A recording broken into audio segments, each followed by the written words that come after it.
बिस्मिल्लाहिर्रहमानिर्रहीम। अस्सलाम वालेकुम नाज़रीन, मैं हूं आपकी मेज़बान डॉक्टर मुक़द्दस बनीन। आप जानते हैं कि हमारे पाकिस्तान की मईशत हो, हमारे पाकिस्तान का नाम हो, मकाम हो, या in every field of life अगर हम देखा जाए तो पाकिस्तान की जीडीपी हो, पाकिस्तान का स्टेज हो, उसको बिल्डअप करने में, उसको सस्टेन रखने में, उसको टू बी कंटिन्यूड रखने में, ऐसा कह लें तो मैं समझती हूँ कि ज्यादा मुमकिन रहेगा। हमेशा से ओवरसीज का बड़ा बेहतरीन किरदार होता है। ओवरसीज वो लोग हैं जो अपनी लाइफ की बहुत बड़ी सेक्रीफाइसेस करते हैं, लेकिन अपने साथ साथ, अपनी फैमिलीज के साथ साथ मुल्क की मैशत को भी बड़ा स्ट्रॉन्ग करते हैं। आज हमारे साथ एक ऐसे ओवरसीज मौजूद हैं जिनका सियासत में भी नाम है, समाजत में भी माशाल्लाह से बड़ा नाम है। अपने इलाके में बंगरावाला में वो समाजी नुक्ता नजर से बड़ा अहम रोल अदा करते हैं। चौधरी तनवीर असगर बंगरावाला उनका नाम है।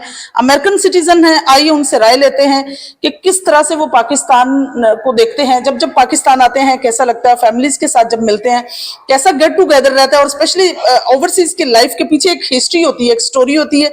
आइए आज आपको वो स्टोरी सुनवाते हैं कि आज से 35 ईयर पहले जब वो अमेरिका गए तो उनकी लाइफ का कैसा जो है वो किस टर्म्स एंड कंडीशन पे उन्होंने लाइफ का आगाज किया। और अगर मैं उनके इंट्रो की बात करूं तो वो बड़े मुतहरक रहनुमा भी रहे हैं और साथ साथ सीनियर मशीर भी रहे हैं, ओवरसीज के साबिक मशीर रहे हैं, ओवरसीज के वजीर आला पंजाब के। तो आइए आपकी मुलाकात चौधरी तनवीर असगर बंगरावाला साहब से करवाते हैं। अस्सलाम वालेकुम जी, क्या हाल है? जी वालेकुम सलाम जी, बिल्कुल खैरियत है। आप सुनाएं, खैरियत है? ठीक ठाक? अल्हम्दुलिल्लाह बिल्कुल ठीक ठाक।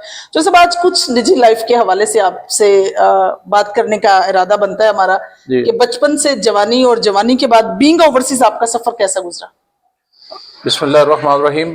अल्हम्दुलिल्लाह जी, सफर माशाल्लाह बहुत अच्छा लगा। सब तो पहला तो मैं दोनों थोड़े देखने वाले नो मेरी तरफों अस्सलाम वालेकुम जी। वालेकुम सलाम। ते दूसरा सफर जिहड़ा मैं अपना पैदाइश है मेरी कोयटे दी।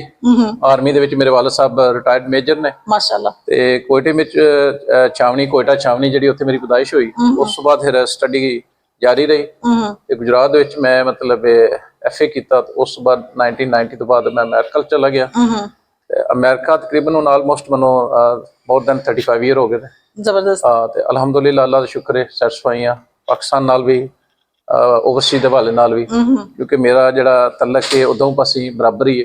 तकरीबन हर साल जड़ा पाकिस्तान भी आवीदा है, हर एक दी खुशी गमी दे विच शामिल भी होवीदा। जबरदस्त। तो इस वास्ते एक अपना मुल्क के नाल भी प्यार मोहब्बत है। बिल्कुल सही। जो सब कितना डिफिकल्ट लगा जब आपने आगाज किया, और मतलब जब अमेरिका में आप न्यूली गए, आपकी फैमिली मेंबर्स थे, कितने लोग थे, कैसा आपको जो है वो समझ ले वेलकम हुआ, कितना मुश्किल लगा? पाकिस्तान को छोड़कर अमेरिका माशाल्लाह से मैं समझती हूँ कि एकदम लाइफ का चेंज हो जाना कैसा था? अल्हम्दुलिल्लाह मेरा ना असल पहले जो मेरे वालिद साहब थे वो आर्मी में थे। उन्होंने जब पेंशन ली तो उसके बाद 1978 में वो जर्मनी चले गए थे। तो वो जब जर्मनी में थे तो उस वक्त मैं अपना वो खत्तो किताबत होती थी। उस वक्त पता है ये टेलीफोन का दौर नहीं था। बिल्कुल। तो उस वक्त मैं खत वगैरह लिखता था, खत 1 महीने के बाद जवाब मिलना।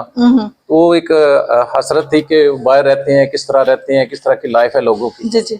उसके बाद मेरे वालिद साहब वापस आए पाकिस्तान में। पाकिस्तान आने के बाद फिर वो 1987 में वो अमेरिका चले गए। हमारी फैमिली में सबसे पहले वही गए हैं माशाल्लाह। तो उसके बाद मेरे अंकल, मेरे कजन, मेरे जितने भी रिलेटिव थे वो मेजॉरिटी जर्मनी थे, वो अमेरिका चले गए। कुछ पाकिस्तान से विजिट वीजे पे उधर गए। तो उधर 1988 में पेपर वगैरह मिल गए सबको। तो अल्हम्दुलिल्लाह वो सारे भाई जो कजन हैं, वो अंकल हैं, सारे जितने वालिद साहब और सारे उधर सेटल हो गए। तो मैं उधर मैंने 1988 में इधर मैट्रिक किया था। तो 1990 में मैं FA में था इधर गुजरात में कॉलेज में। तो मेरे वालिद साहब ने मुझे बोला कि आप अपना ID कार्ड बनवाएं। तो मैंने ID कार्ड बनवाया। तो उसके बाद कुछ दिनों के बाद उन्होंने मेरा स्पॉन्सर भेज दिया। तो मैं मार्च 1990 से लेकर अभी तक अमेरिका में। तो अल्हम्दुलिल्लाह बहुत अच्छा वेलकम हुआ, क्योंकि मुझे किसी किस्म की कोई परेशानी नहीं हुई। जबरदस्त। मेरे कजन, मेरे भाई, मेरे अंकल, मामू, चाचू, अपना वालिद साहब, वो सारे उधर मतलब थे। सारी फैमिली जो है उनका बैकअप मेरे लिए यही समझे कि मैं इधर घर से निकला तो अपने दूसरे घर में चला गया। तो जबरदस्त हो गया। हाँ, मेरे लिए माशाल्लाह बहुत अच्छी है टाइम गुजरा है। फिर माशाल्लाह। मैंने इधर से जाकर उधर भी 1 साल जो है मेरे वालिद साहब ने उधर कॉलेज में दाखिल करा दिया। उधर कम्युनिटी कॉलेज था, उधर से फिर इंग्लिश लैंग्वेज उधर के थोड़ा एडजस्टमेंट करने के लिए, माहौल को लर्न करने के लिए वो 1 साल तक जो है वो फारग रहे हैं। उसके बाद फिर जिंदगी का अपनी माशाल्लाह से मतलब एक और बड़ा अच्छा खूबसूरत आगाज किया जिसपे आपने माशाल्लाह से। अल्हम्दुलिल्लाह अल्लाह का शुक्र है। और मेरी फैमिली की, मेरे रिलेटिव की, भाइयों की काफी दुआएं हैं। तो जबरदस्त। अल्हम्दुलिल्लाह काफी डे वन से मतलब अल्लाह का करम है। सही। कभी कभी सर माशाल्लाह से अपनी काबिलियत पर या बीइंग ओवरसीज कभी खुद पर प्राउड हुआ है कि पाकिस्तान में की मैशत में बड़ा कलीदी किरदार है रेमिटेंस इंडस्ट्री के थ्रू? मतलब गुजरात का तो बड़ा ही कलीदी किरदार है, मतलब गुजरात के मोस्टली जो लोग हैं वो ओवरसीज हैं, क्या कहेंगे इस पर? जी बिल्कुल, हम जितने भी ओवरसीज है ना, जी जी। बेशक हमें अपने पाकिस्तान से प्यार मोहब्बत है। मैं यूरोप में भी 2-3 महीने पहले गया हूँ। यूरोप के तकरीबन अराउंड 20 जो सिटी है ना, मेन जो टॉप की सिटी है, वो तो सारा मैंने विजिट किया है, लोगों को देखा है सारा। अमेरिका में भी 35 ईयर हो गए हैं। जबरदस्त। लेकिन प्राउड बिल्कुल वो एज ए ओवरसीज है कि हम फख्र करते हैं कि हम अपने मुल्क को स्पॉन्सर करते हैं। हम रेमिटेंस वगैरह भेजते हैं इधर में अपने, और अपने मुल्क में जब आते हैं हर साल, तो हम हर साल जो आते हैं कुछ ना कुछ अपने मुल्क को दे के जाते हैं। एग्जैक्टली। अपने फैमिली को, अपने रिलेटिव को, अपने दोस्त अहबाब को आते हैं, इधर शॉपिंग करते हैं, फिरते टुरते हैं। जो भी मामलात होते हैं वो अपने मुल्क में जब सरमाया इन्वेस्ट होता है तो उसका एक ज़ाहिर प्राउड फील होता है कि अल्लाह का शुक्र है कि चलो हम अच्छे सेटल हैं। तो उसके अलावा एक एक जो लोग हैं वो अपने कम से कम 10-10 फैमिली को सपोर्ट कर रहे हैं। जबरदस्त, इसमें कोई शक नहीं है। अच्छा सर, जिस तरह से इटली ने अभी रिसेंटली पाकिस्तानियों के लिए जो है वो बड़ी अच्छी सी मतलब फैसिलिटेशन का आगाज किया, ऑलमोस्ट 3500 जो है लोगों को पर ईयर जो है वो बुलाने का उन्होंने कहा है। आपको क्या लगता है कि मेरिट पर होगा ये सारा मामला, या इस पर क्या आपकी ओपिनियन है? इटली में ना काफी बहुत ज्यादा ओवरसीज है। मैंने सबसे ज्यादा जो हमारे लोग नए लोग गए हैं ना पिछले 5 साल में, जी। वो मैंने बार्सिलोना में देखे हैं, और उसके बाद काफी लोगों को मिला भी हूँ अपने हल्के के, ज्यादातर गुजरात के लोग हैं। जी। उसके बाद मैं इधर इटली में भी गया हूँ, उधर भी काफी लोगों को मिला हूँ। बहुत ज्यादा तादाद में उधर इटली में भी लोग रह रहे हैं। लेकिन अल्लाह का शुक्र है कि हमारे लोग जो है वो मेहनती हैं, अच्छे हैं। तो उधर जाते हैं, वो अपने लिए भी सेटलमेंट करते हैं और अपनी बैक जो फैमिली है उनके लिए भी सेटलमेंट करते हैं। इसमें कोई शक नहीं। हाँ, तो अल्लाह का करम है। बाकी जो है वो इटली जो है वो उन्होंने काफी अच्छे मतलब उनके लिए रूल बनाए हुए हैं, चाहे बच्चे हैं, चाहे जो अंडर एज जाते हैं, अंडर 18 या उससे बड़े जाते हैं, कि उनको डॉक्यूमेंट भी देते हैं, उनकी टेक केयर भी करते हैं, उनको जॉब वगैरह भी देते हैं। तो बार्सिलोना में भी ऐसे ही है। तो ये अच्छा है, मतलब कंटिन्यू करना चाहिए। कुछ मुल्क जो है वो प्रॉब्लम बनाते हैं कि डिपोर्ट करते हैं, लेकिन कुछ मुल्क उनके अगेंस्ट जो है वो अच्छा काम भी करते हैं, पेपर भी दे देते हैं। तो मोस्टली जो विंटर हो जाते हैं यूरोप में उनको तो कोई प्रॉब्लम नहीं रहता। हाँ, शुरू में होता है 2-3 साल के लिए, लेकिन उसके बाद सेटल हो जाते हैं। बिल्कुल सही। जो सब एक मोस्ट इंपोर्टेंट बात मैं आपसे शेयर करने लगी हूँ कि जिस तरह से आप लोगों के दिल में मोहब्बत है पाकिस्तान की, जो जनरेशन वहां पैदा हुई है, क्या उनका दिल करता है कि पाकिस्तान में आए? ऑब्वियसली उनका कंट्री तो अमेरिका है, या मतलब जितने भी ओवरसीज है कंट्रीज हैं वो उन्हीं में जहां जहां भी बाय बर्थ उनकी बर्थ है, तो ऑब्वियसली उनको उसी जगह से प्यार है। आपको क्या लगता है कि पाकिस्तान उनको खींचना लाना आसान है या मुश्किल है? ये जी असल में डिपेंड करता है कि पेरेंट्स पे। एग्जैक्टली। अगर पेरेंट्स जो हैं वो हर साल पाकिस्तान आते हैं, खुद आते हैं साल में 1 दफा या 2 साल में, और कभी 2 या 3 साल के बाद बच्चों को भी साथ ले आते हैं, वो आकर उनको अपना कल्चर बताते हैं, अपने रिलेटिव दिखाते हैं, अपनी फैमिली, अपना रहन सहन। क्योंकि मैंने पूरा यूरोप, पूरा मिडिल ईस्ट, अमेरिका, सारी दुनिया देखी है, लेकिन जितना प्यार मोहब्बत या जितना सुकून अपने मुल्क पाकिस्तान में मिलता है वो पूरी दुनिया में नहीं मिलता। इसमें कोई शक नहीं। तो हर चीज जो है वो पैसा नहीं होता। पैसे के साथ आपको ज़हनी सुकून, आपकी लाइफ, आपका लाइफस्टाइल जो आता है वो भी जरूरी होता है। अगर आपको एक बंदे को $1 बिलियन दे दें और उसको एक कमरे में बंद कर दें, कि आप इस कमरे में बस बाहर नहीं निकलना, आपके पास इतने पैसे, तो क्या करेगा? एग्जैक्टली। तो जाहिर है असल में यह तो जो जनरेशन जो पेरेंट्स जो हैं वो पाकिस्तान में बच्चों अगर लेके आते हैं तो अल्हम्दुलिल्लाह उनके बच्चे माशाल्लाह वेल सेटल हैं, वो आते हैं पाकिस्तान से बड़ा प्यार करते हैं। जिस तरह के हम अभी रिसेंटली हमारी माशाल्लाह कोई 100-150 फैमिली आए हुए हैं हम अमेरिका से। बिल्कुल। तो सारे हमारे जितने भी मेरे अंकल हैं, कजन हैं, भांजे हैं, वो सारे अमेरिका में सेटल हैं।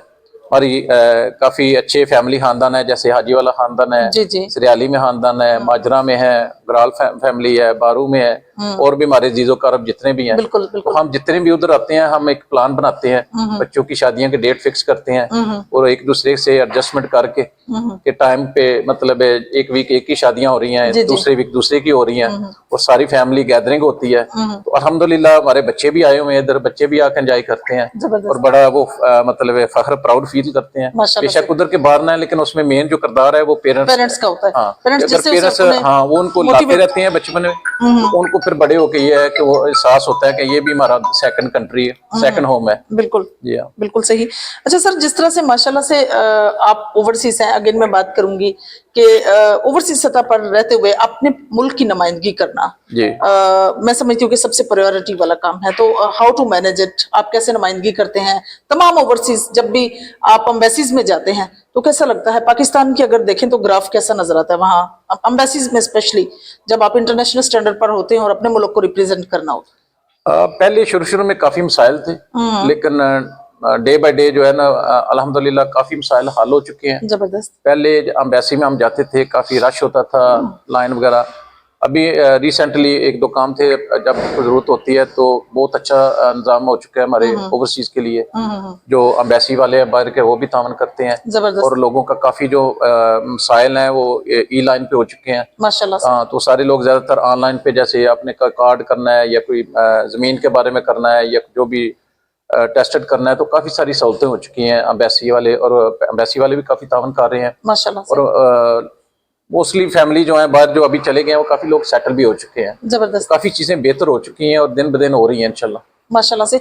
जिस तरह से पाकिस्तान ने माशाल्लाह मैं समझती हूँ कि आफ्टर डिसास्टर रिकवर किया है। सैलाब जैसा डिसास्टर आया गुजरात में, मैं समझती हूँ कि तकरीबन काफी तबाहकारियां हुई हैं और काफी डिस्टर्बेंस भी रही है। आप इस पर क्या कहेंगे? और पाक आर्मी ने जिस तरह से हमारी फजाइया ने जो है वो इंडिया को डिफीट किया है, उनका जहाज गिराए हैं, इस पर आपकी क्या राय है? क्या पाकिस्तान आर्मी के बारे में क्या कमेंट करेंगे आप? जी अल्हम्दुलिल्लाह, जैसे मैंने पहले आपको बताया कि मेरी बर्थ है वो आर्मी हाँ, के मतलब मेजर थे कोयटा, जी, मेरे जी। वाला साहब भी थे। जी जी। तो आर्मी से तो हमें प्यार है, हमारे मुल्क की हिफाजत कर रहे हैं, तो उनको खराज तहसीन पेश करते हैं। जिस तरह उन्होंने, इंडिया इतना बड़ा मुल्क है, इतनी पावर थी, जी जी। उनको कुछ गलत फहमी थी, तो अल्हम्दुलिल्लाह जिस तरह हमारी एयरफोर्स ने, हमारी आर्मी ने, हमारी नेवी ने उनको मुंह तोड़ जवाब दिया। जी जी बिल्कुल। इसकी दुनिया में मिसाल नहीं है। बेशक। तो यकीन करें कि उससे पहले कुछ थोड़ा और डिफरेंट होता था। जब से हमारी ये इंडिया को हमने शिकस्त दी है, जी जी। हमें अमेरिका में भी लोग पूछते हैं कि आपके मुल्क की जो आर्मी है माशाल्लाह क्या वो बात वेल सेटल है, वेल प्लान है, उन्होंने बड़े अच्छे तरीके से, बहुत बड़ी जो ताकत है उनको मतलब Defeat शिकस्त किया। दी है, जी, डिफीट जी। किया। तो अल्हम्दुलिल्लाह मतलब फख्र है, प्राउड है अपनी आर्मी पे। जाहिर है पाकिस्तान है, आर्मी है तो पाकिस्तान है। बिल्कुल। तो उसके साथ जो है मतलब जैसे सैलाब आया था अभी रिसेंटली, जी जी। उसमें भी जितने हमारे अदारे हैं, चाहे आर्मी है चाहे बाकी जितने भी अदारे, उन्होंने Overseas है। काफी तामन किया है। जी जी। उसके साथ हमारे ओवरसीज का बहुत ज्यादा रोल होता है, बोल रहा क्योंकि बिल्कुल हम लोग जब भी होते हैं, हम यही नहीं होता कि हर चीज किसी को दिखा कर करें। बिल्कुल। अपने लोग हर इस वक्त मुझे पता है कि काफी लोगों ने हमारे हल्के से उधर बैठ के ट्रकों के ट्रक सामान जो लोड करके वो अपने एरिया से उधर लेके गए हैं जिधर सैलाब आया हुआ था। बिल्कुल ऐसी है। लोगों को फूड प्रोवाइड की है, लोगों को खाना वगैरह, ये जो जरूरियात जिंदगी जो चीजें हैं वो लोगों को प्रोवाइड की हैं। तो बहुत लोगों ने तामन किया है ओवरसीज में। और ओवरसीज ये नहीं कि इस दफा, पिछले 35-36 साल से हम जिस दफा भी कोई भी चाहे फ्लड आए, चाहे जल्जला आए, चाहे कोई प्रॉब्लम हो पाकिस्तान में, तो ओवरसीज सबसे आगे होते हैं। बिल्कुल सही। क्योंकि हमें पाकिस्तान में रहने वालों की इतनी शायद नहीं कदर होगी जितनी हमें बाहर जाके कदर होती क्योंकि है, हम इसमें कोई मुल्क से शक नहीं। दूर होते हैं। जब बिल्कुल। किसी चीज से दूर होते हैं हाँ। तो उसकी ज्यादा आपको कदर होती है। तो अल्हम्दुलिल्लाह माशाल्लाह ओवरसीज ने बहुत अच्छा रोल किया है, बाकी हमारे इदारों ने भी अच्छा रोल अदा किया है, चाहे सैलाब था, चाहे ये इंडिया का मामला था। अल्हम्दुलिल्लाह ये अच्छा हुआ है। थैंक यू सो मच जी। तो नाज़रीन, ये थी चौधरी तनवीर असगर साहब की गुफ्तगू। सबसे बड़ी बात यह है कि माशाल्लाह से ये वो खानदान है जिसके 200 प्लस बल्कि 300 प्लस कह लेंगे लोग खानदान के मुख्तलिफ जो एरियाज जो है पूरा भरा हुआ माशाल्लाह से। अल्लाह पाक सबको अपने हिफ्ज़ मान में रखे। पाकिस्तान की मैशत में बड़ा कलीदी किरदार है जी इस खानदान का। सो मैं इनको इस बात पर सलूट पेश करती हूँ कि नो डाउट ओवरसीज हर डिसास्टर में पाकिस्तान के साथ हैं, हर प्रॉब्लम में पाकिस्तान के साथ हैं। कभी भी कोई बोल्ड स्टेप लेना हो तो ओवरसीज जो है कभी पीछे नहीं हटते और हमेशा अपने मुल्क, अपनी कौम और अपनी पाक आर्मी के साथ होते हैं। इंशाल्लाह मेरी और आपकी मुलाकात होगी फिर किसी नए प्रोग्राम में। तब तक के लिए इजाजत चाहती हूँ। अल्लाह हाफिज, अल्लाह निगहबान। Thank you.